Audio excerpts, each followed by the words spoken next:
என்ன இது? அந்த பைத்தியத்தை நம்பி துஷ்ட முண்டமே என் கையில கேடா உன்னை பிடித்து கசக்கி சாராக்கி கடக் புட என்று பிடிக்கிறப்பா.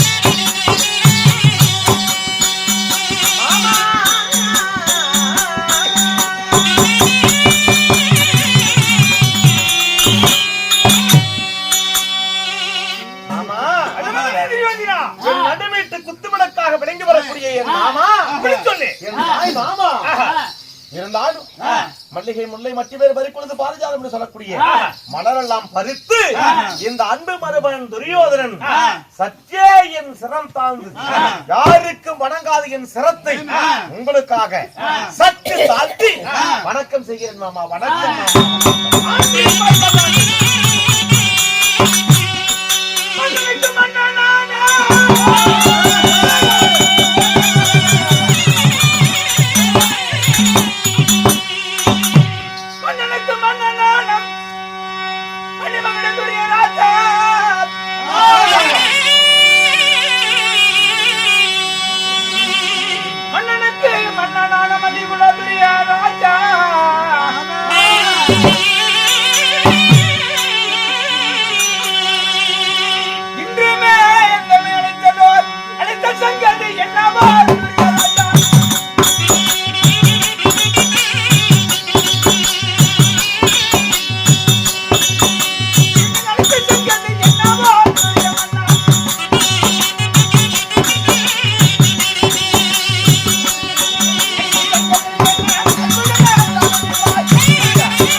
சந்தோஷமாக சிரிப்பு கலையோடு சிரித்த முகத்தோடு இப்படி ஆனந்த சந்தோஷத்துல நான் பார்த்ததே இல்லை. என்று பார்த்தாலும் கோபக்குறியா இருக்கக்கூடிய உன்னுடைய முகமானது இன்று ஒரே சிரிப்பு கலையாக இருக்கிறது. என்ன விஷயம்? எதுக்கு கூப்பிட்டா? என் மகன் லக்கணகுமாரனுக்கு நான் கல்யாணம் செய்து பார்க்க வேண்டும் மாமா. அப்படியா? ஆமா. நல்ல செய்தி தானே, சந்தோஷமான செய்தி தானே.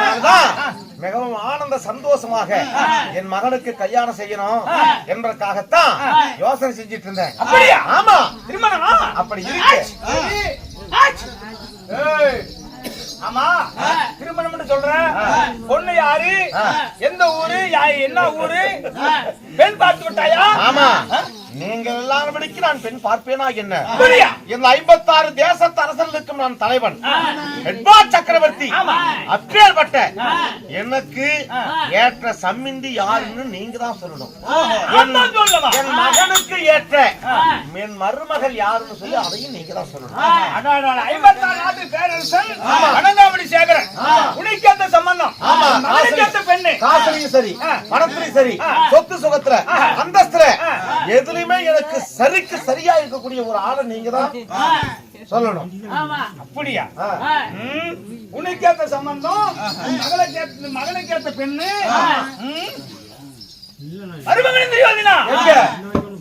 இது எப்பொழுது உன்னுடைய நாவினால் சொல்வாய் என்று நான் எதிர்பார்த்து கொண்டே இருந்தேன். அப்படியா? இன்னைக்கு நான் காலமா நேரமும் கூடி வந்திருக்குது. ஏற்கனவே பெண் பார்த்து விட்டேன் பாவு மகனுக்கு. அப்படியா? ஆமா. யார் மாமா? யார் தெரியுமா? யாரு? சங்குது பாரி ஆண்டு வரக்கூடிய கண்ணனுடைய மகள் யார்? கமல சுந்தரி. யாரு? கண்ணனுடைய மகள் கமல சுந்தரி. கண்ணனா? ஆமா. அந்த இடையனா? ஆமாப்பா. ஏமாமா உனக்கு ஏதாவது புத்தி கித்தி கெட்டு போச்சா? ஏன் அப்படி பேசுற? 40 வயதில் நாய் குணம் 60 வயதில் பேய் குணம்னு சொல்லுவாங்களே, அது உன் விஷயத்துல சரியா போச்சு மாமா. ஏன் பேசுற? அந்த இடையன் மடையன், அந்த கண்ணன், அந்த வெண்ணை திருடி பையன், விளக்கராத்தால் அடிபட்டவன், மத்தால் அடி வாங்கியவன், மாமியார் கிட்ட மத்தியானம் நேரத்தை போனவன், அந்த படுபாவி சண்டான அந்த கண்ணன் கிட்டதான் அவன் தான் எனக்கு ஏற்ற சம்பந்தி, அவன் மகதான் எனக்கு ஏற்ற மருமகன் சொல்லி சொல்றீங்களே. ஏன் மாமா பழிகாரங்கிட்ட போய் பஞ்சாங்க கேட்டா மட்ட மத்தியானத்திலேயே மரணம்னு சொன்னானா? அந்த மாதிரி நீங்க போய் பழிகாரங்கிட்ட போய் என்ன சம்பந்தின்னு சொல்லி சொல்றீங்களே, உங்களுக்கு அறிவு கெட்டு போச்சா? உங்களுக்கு புத்தி தானே கெட்டு போச்சா? நீ நினைப்பதுதான் தவறு. நான் எந்த ஒரு காரியத்தை செய்தாலும் முன்கூட்டி யோசனை செய்வேன். இது செய்ய வேண்டுமா செய்யக்கூடாது என்று யோசித்து நான் செய்வேன். ஆமா, நீங்க என்ன யோசனை பண்ணாலும் இதோ அந்த சுபத்ரா, அந்த பலராமர் மாயவருடைய தங்கச்சி சுபத்ராவை உன் பேச்ச கேட்டுதான் கல்யாணம் செய்யலாம்னு ஆசை வச்சேன். அந்த பலராமரும் எனக்கு கல்யாணம் செஞ்சு தரதா சொல்லி இருந்தாரு. நிச்சயம் பண்ணியாச்சு. கல்யாணம் ஏற்படலாம், தடபடலாம் நடந்துட்டு இருக்குது. ஆனா இந்த திருட்டு பையன், இந்த கோபிஸ்வரனுக்கு லீலைகள் செய்யக்கூடிய இந்த கோபால கண்ணன், இவன் கபட நாடகம் ஆடி அந்த அர்ஜுனுக்கு கல்யாணம் இவன் சூது செஞ்சு அர்ஜுனுக்கு கல்யாணம் செஞ்சு வச்சுட்டா சுபத்ரால கூட பிறந்த தங்கச்சியே கூட்டி கொடுத்துட்டான். கோலி. ஆமா, அப்படி இருக்க இன்னைக்கு போய் என் மகனுக்கு போய் சம்பந்தம் பேசு, அவளுடைய மகள்னு சொல்லி சொல்றீங்களே, மூடி வச்சு ஏதாவது கழுத்து இருக்குன்னா என்னமா செய்யறது? இங்கப்பா பஞ்ச பாண்டவராக ஐவரை பழி வாங்க வேண்டும் எத்தனையோ நாம சூது செஞ்சோம். பாண்டவர் பழி வாங்க முடியல. ஆமா, இதுக்கெல்லாம் காரணம் யாரு? அந்த கண்ணன் அவங்க கூட துணையா நிக்கிறதுனால பாண்டவரை நம்மால ஒண்ணுமே செய்ய முடியல. கண்ணன் இருக்கு வரை பாண்டவராக ஐவர்களுக்கு எவ்விதத்திலையும் அழிவு கிடையாது. அதனால கண்ணன் ஏன் பாண்டவர் பக்கம் இருக்கிறாருன்னு தெரியுமா? சுபத்ரா யாரு?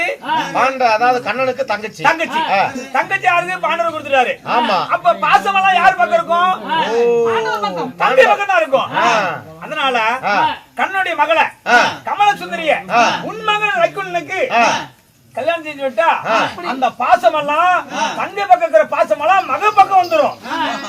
சூப்பர் ஐடியாங்க. அப்ப பாண்டவரை நம்ம பழி வாங்குறதுக்கு நமக்கு சுலபமாக இருக்கும்.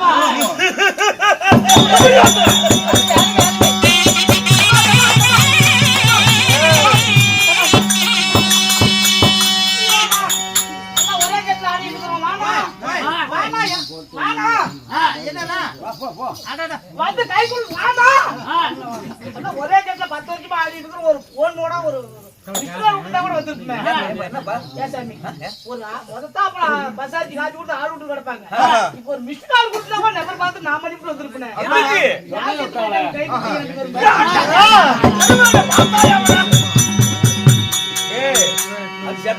இப்படி கொடுப்பாங்க ரெண்டு கை. நாங்க அப்படியே கொடுத்தோம். நாங்க இப்படி கொடுத்தோம். சந்தோஷம் கொடுத்துடா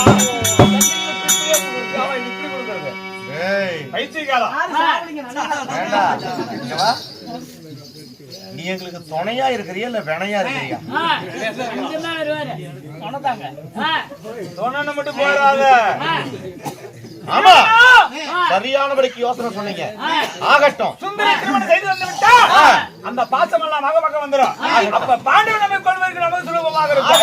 அதனால நம்ம கிட்ட என்ன இல்ல கலஞ்சியும் ரட்டுமா என்ற கலஞ்சியும் பொன்பது யாராலும் மாக்குது மூட்டை மட்டையாக ஆனமான 6 லட்சம், ஒட்டது மேல 9 லட்சம், மூணு மேல கோடி லட்சம் பொன்பதை திரைவத்தை சேகரித்து கொஞ்சம் கொண்டு போய் சங்குது மாதிரில கொட்டனா கண்ணன் பெண் கொடுக்க மறுப்பாரா? பணத்தை பார்த்த உடனே வாய் அப்படியே ஆண்டு புடத்துக்குவான்.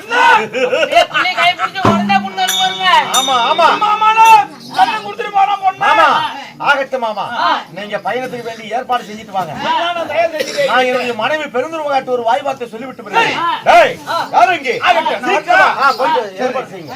சீக்கிரமாக சென்று என் பொண்டாட்டிட்டு போ. ஆமா, ஒண்ணு வந்து குடிச்சு கூட சாவ சொல்லுங்க. நீங்க குடுக்குற சம்பளத்துல வாங்கி 60 கால் ஓவரு அது என் குடும்பம் குறைச்சிருக்கு. என்ன போய் கொண்டாடிட்டு போக சொல்றீங்க? நீங்க மகாராஜா அல்லவா? உங்க அருகே உங்க பக்கத்துல உங்க ரூம் பக்கம் வரத்தேன்னு கோயிக்குது உண்டா? நான் போக மாட்டேன் சாமிமா. அப்படி எல்லாம் உனக்கு நினைப்பா இருக்குதா? ஏய், என் மனைவி மகாராணி பெருந்துருவாள் அரண்மனையில் இருப்பா. 20 அடி தூரத்தில் நீ தள்ளி நின்னு மகாராஜா உன்னை கூட்டிட்டு வர சொன்னாரு சொல்லி சீக்கிரமாக அழைத்து வா. அம்மாவை கூட்டிட்டு வந்தது உடனே உனக்கு அறிக்கை சேரு. நீ உள்ள போய் நீ அருவாமனை மேல உட்காரு. அருவாமனை மேல நாம உட்கார்றதா? ஏண்டா? சண்டை கொடாய் கிழிச்சு விடுங்க. ஏய், அரண்மனையில் அமருங்க. அழைத்து வா. அகோதமர் என்னவென்றால் எந்த பிரகாரமாக இந்த பிரகாரமாக திருநெல் மகாராஜே தன் மனைவியாகப்பட்ட பானக்கூதி பெருந்துருவாளை அழைத்து பான்மதி என்று சொல்லக்கூடிய அம்மா பெருந்துருவாளை அழைக்க அம்மா பெருந்துருவா சமைக்க வர விதம் காண்க.